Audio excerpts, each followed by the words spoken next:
On voit bien que tous les commerciaux s'adaptent complètement dans le discours et essayent de faire un effet miroir avec leurs clients, c'est-à-dire qu'ils génèrent une écoute active et importante. Là, on est vraiment dans l'humain et c'est ça qui fait que derrière, ils vont faire une affaire.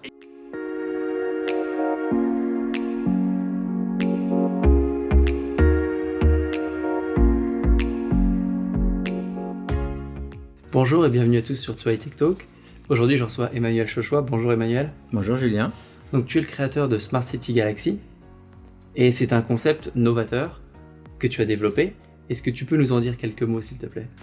Alors, le concept de Smart City Galaxy vient de méthodologie propriétaire de notre cabinet qui s'appelle Chochois Conseil, qui consiste à créer des silos de valeurs non concurrents entre eux, validés directement par les clients, et intégré dans une offre globale pour avoir un adressage pertinent auprès des usagers et des collectivités ou des acteurs publics qui pourraient être intéressés par ce type de thématique publique. Des consommateurs de Smart City en fait, ou des fonctionnalités de la Smart City.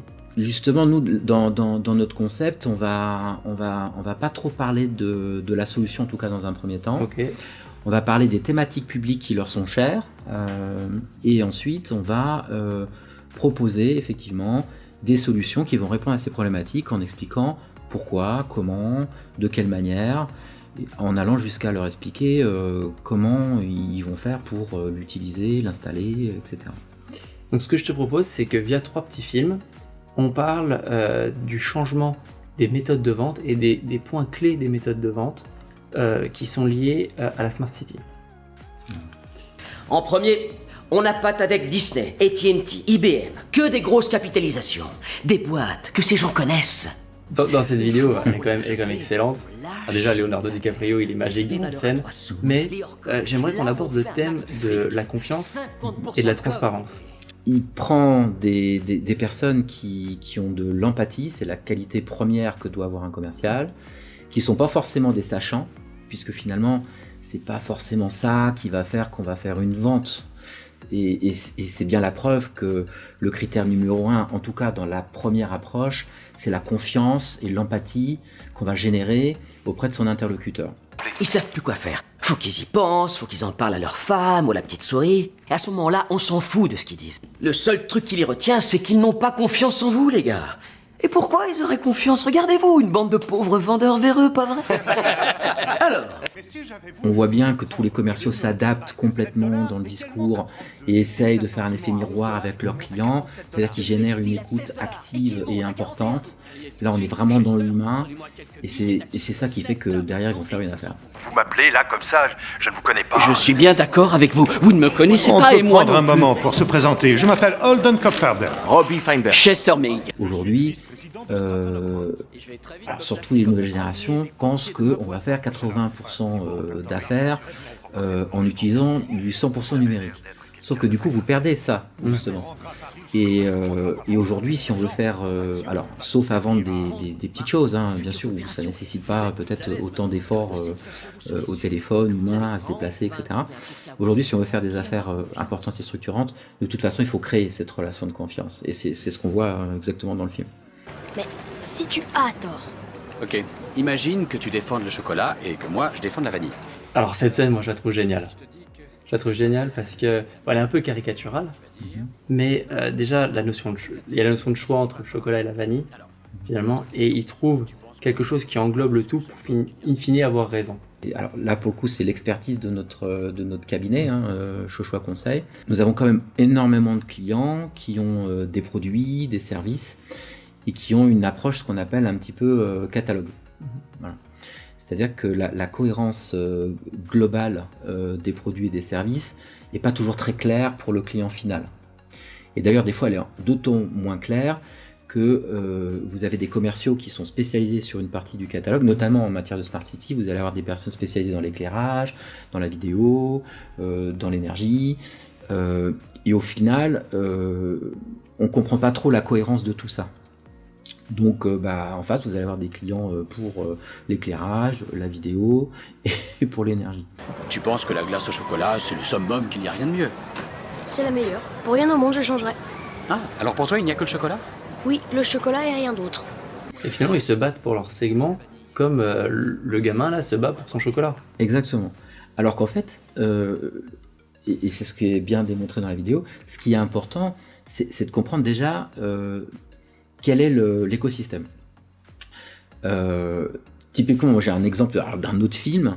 Vous prenez le film Forrest Gump, la phrase très célèbre. Maman disait toujours, la vie c'est comme une boîte de chocolat.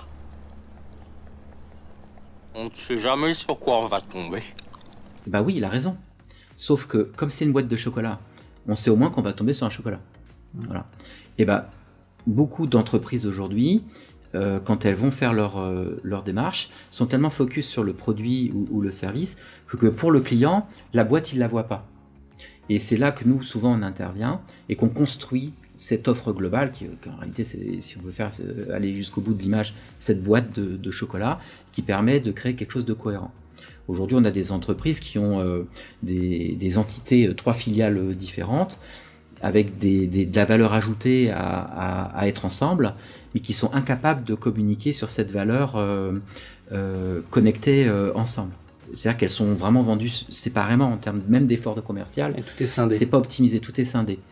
Alors que, par exemple, quand on fait de la maîtrise d'œuvre, de l'AMO et de la recherche et développement, quand on fait de la maîtrise d'œuvre, mais qu'on a une entité qui fait de l'AMO, on peut dire je fais de la maîtrise d'œuvre, mais moi je sais ce que c'est que les études. Ou je fais de l'AMO, mais je sais ce que c'est de la maîtrise d'œuvre. Et nous avons de la R&D, donc nous regardons aussi les solutions d'avenir. Et ça, c'est pas fait. Donc du coup, nous on va créer l'offre globale et l'écosystème. Et à partir du moment où on a créé cet écosystème, la puissance d'adressage auprès des clients n'a plus rien à voir. Tiens, ça fait le lien avec notre prochaine vidéo sur l'adressage, notamment sur l'évolution des méthodes de vente. D'accord. Mais donnez-lui un truc à vendre, et d'un seul coup, c'est un autre homme. Ouais, dans cette vidéo, on voit vraiment une méthode de vente presque à l'ancienne. Je ferai le lien aussi avec le porte-à-porte, les gens qui se déplaçaient pour aller vendre des produits, ou le vendeur type dans un magasin ultra spécialisé. Pour moi, c'est un peu ce qu'on faisait avant. Et j'aimerais que tu nous présentes ta vision des choses et comment vous apportez quelque chose d'extrêmement différent. Alors, justement, dans notre cabinet, si on a réussi à mettre en place, on va dire, toutes ces nouvelles méthodologies qui fonctionnent bien, qui permettent de créer des offres plus percutantes, c'est parce que déjà, on est parti du principe que les méthodes aujourd'hui qui sont, on va dire, qui sont numériques et qui ont tendance à générer du flux très important, ont perdu de la valeur. Alors, pourquoi on en est arrivé là ? Déjà, Internet, les premiers navigateurs, c'est 1993. Les réseaux sociaux, à partir de 2003. Et encore, c'était Windows Live Messenger, c'était pas le top pour travailler. Mais ensuite, après, ça s'est développé énormément. Et là, on a vu une sorte d'aubaine. On s'est dit, tiens, d'un coup, on a accès à tout le monde. Des clients, à tout le monde. Ouais. Sauf que cette aubaine, c'était une aubaine pour tout le monde. Voilà. Donc du coup, au départ, les clients ne se sont pas vraiment adaptés, donc du coup, ils acceptaient de recevoir, mais au bout d'un moment, le flux était tellement important qu'ils ont mis en place plein de sortes de barrières et de silos, qui fait que on n'a plus accès directement aux décideurs, parce que la nature étant, on s'adapte. Ouais, on trie. Voilà. Mais je voudrais revenir, tu vois, j'ai dit finalement que c'était un peu une méthode du passé, mais plus on avance, plus je me rends compte que finalement les deux types de méthodes vont devoir apprendre à travailler ensemble. Parce que les gens ne veulent pas non plus que du 100% digital. Aujourd'hui, il faut revenir vers quelque chose d'un peu plus traditionnel, c'est-à-dire qu'il faut utiliser effectivement quand même le numérique pour avoir les contacts, mais ensuite avoir une approche avec une vraie cohérence, une vraie ligne directrice. Et le lien d'empathie dont tu nous parlais au début dans la première vidéo. Le lien d'empathie, et puis surtout, bien comprendre que en fonction de ce qu'on vend, être capable de se poser la question, est-ce que je suis dans le circuit de décision? Est-ce que je parle à un sachant, à un décideur ou à quelqu'un dans l'écosystème? Donc on revient à des choses un peu plus conventionnelles, où on va générer de l'empathie, on va recréer du contact humain, et je pense que les clients, ils ont vraiment envie de ça.